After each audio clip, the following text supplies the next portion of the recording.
Bardzo lubię ozdabiać deski i lubię rzeczy robić parami albo w kompletach. Czemu deski? To wiem, bo one są bezstresowe. Zazwyczaj robię proste projekty bez napinki. A czemu parami? Bo nie umiem się zdecydować. Tak też było tym razem. Papier ryżowy, a na nim 4 obrazki. Wszystkie śliczne. No, który wybrać? Każdy zajączek czy króliczek jest uroczy. Tym razem wybrałam jeden owal, a jeden prostokąt. Podpowiadam, jakbyście nie zauważyli. No i deski lubię też ozdabiać, ponieważ w sklepie Inspirello mamy je w takiej pięknie frezowanej wersji. Zobaczcie, urocze zwierzaki. No, które wybrać? W takich przypadkach przydaje się wujek dobra rada i mówi: wybierz ten i wystarczy, 2 deski nie są nikomu potrzebne. No ale wujka nie było i lecę z 2 deskami równolegle.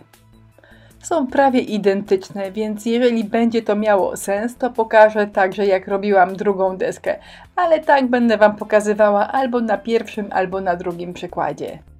Papier ryżowy przyklejam klejem do dekupaż, suszę, a potem lakieruję lakierem akrylowym matowym, ponieważ ja zawsze lakieruję przed dalszym ozdabianiem. Pędzelek gąbkowy, troszkę wyskubany i będę dorabiała tło. Oszczędziłam Wam tych traumatycznych przeżyć, ale tło przemalowywałam 3 razy, bo za każdym razem, gdy farba wyschła, troszkę ciemniała i uważałam, że jest za ciemna i trzeba to poprawić. No i tak 3 razy. Kiedyś Wam opowiadałam, że równolegle kręcę często 2 albo nawet 3 filmy. Tak też było i tym razem. 2 foremki z palemkami oraz niezapominajkami.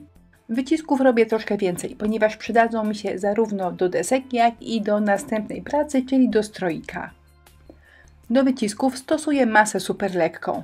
Najpierw foremkę lekko opruszam mąką kartoflaną, potem robię wycisk i dzięki mące ten wycisk z foremki wychodzi bez najmniejszego problemu. Gdy masa wyschnie, maluję ją farbą akrylową i suszę, a po wysuszeniu troszkę bielę. Wtedy wszystko wygląda ładniej i tak bardziej artystycznie. Bielenie, czyli farba biała akrylowa plus pędzel szczecinowy. Czasami nawet jeżeli nie robię równolegle kilku prac, to i tak wycisków robię więcej, bo wcześniej albo później i tak mi się przydadzą w jakiejś pracy. Czy tylko ja tak robię, czy Wy także lubicie robić wyciski na zapas? Napiszcie w komentarzu. Przez środek desek namalowałam kontrastowe paski. Na jednej desce ciemne, a na drugiej białe. No i właśnie teraz będę je robiła.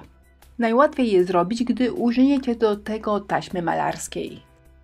Taśma pełni rolę ogranicznika, teraz to już wystarczy wyskubany pędzelek, odpowiednia farba i właściwie paski robią się same. Zaczynam od środkowego, potem przeklejam taśmę, przeklejam dopiero gdy biała farba wyschnie i dorabiam jeszcze po bokach węższe paseczki. Uważam, że to bardzo fajnie wygląda, dodaje takiego klimatu vintage. Na jednej desce paski białe, a na drugiej bardziej kontrastowe, ciemniejsze.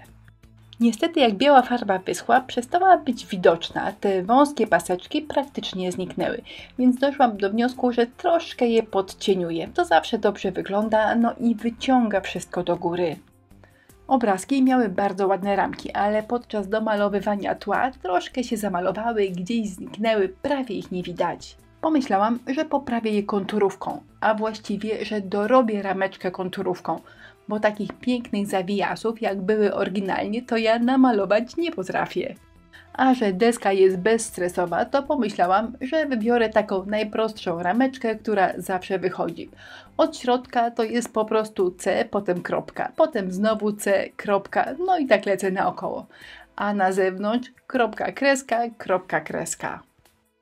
To naprawdę jest aż takie proste, jak mówię. Zobaczcie, już Wam pokazuję w przybliżeniu, że tutaj nie ma żadnej filozofii. Nawet nie musi być równo, a to już całkiem fajnie wygląda. Na drugiej deseczce praktycznie to samo, tylko narożniki troszkę bardziej pokombinowałam, żeby dobrze pasowały do całości. Jeżeli chodzi o pracę z konturówką, to gdy robię takie fantazyjne zawijasy, nie trzymam Cię żadnych linii, nie mam żadnych ograniczeń, to wygląda to całkiem ok. Dużo gorzej, gdy mam trafić w jakiś wzór, kiedy mam coś zrobić idealnie. To praktycznie zawsze wyjdzie nie tak, jakbym chciała. Oczywiście, za każdym razem marzy mi się jakiś ambitny wzór, szczególnie taki super piękny i symetryczny, ale to nie ja, na pewno mi nie wyjdzie. Próbowałam już wiele razy, nie będę się stresowała i robię najprostsze rzeczy, które jestem pewna, że będą jako tako wyglądały. Gdy konturówka wyschnie, mogę wszystko skleić do kupy. Oprócz wycisków dodałam jeszcze takie maleńkie jajeczka. One mają chyba 2 cm wysokości. Malutkie, urocze i naprawdę robią fajny efekt 3D. Myślę, że stroik wygląda całkiem fajnie i świątecznie, ale czegoś jeszcze u góry mu brakuje. Mam taki napis Alleluja w 2 wymiarach, ale żeby te prace nie były identyczne, to nakleję tylko jeden.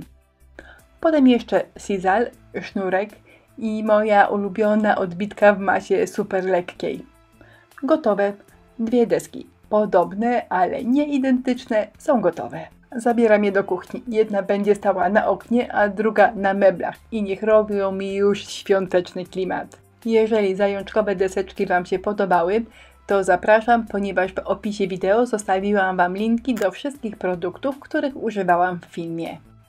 Osoby pozytywnie wkręcone w deku zapraszam na naszą grupę na Facebooku. Nazywa się Inspirello i Przyjaciele. Mnóstwo fajnych, pozytywnych ludzi, nie mówiąc o setkach inspiracji, które tam znajdziecie. No to już naprawdę koniec. Do zobaczenia. Zapraszam w kolejną niedzielę.